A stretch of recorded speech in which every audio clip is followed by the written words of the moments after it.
বন্ধুটা রয়েছি এলেন আপনাদের সাথে এবারে আসুন আমাদের মূল টপিকে চলে যাই।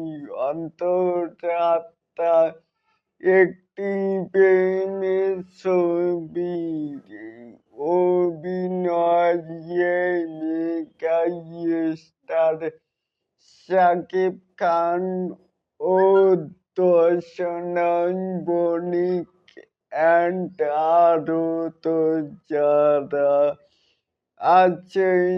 পরিচালনায় সুমন। শুভ মুক্তি 2025 সালে ঈদুল ফিতরে।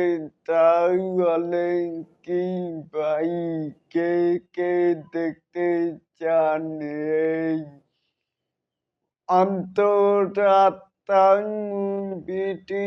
তারা কিন্তু নিচে থাকা কমেন্ট বক্সে জানাতেই পারেন। আর এরকম আরো নিত্য নতুন মেগা স্টার শাকিব খানের এই আপডেট পাওয়ার জন্য অবশ্যই চ্যানেলটিকে সাবস্ক্রাইব করবেন অ্যান্ড বেল বাটনটিকে বাজিয়ে দিবেন। আল্লাহ হাফেজ।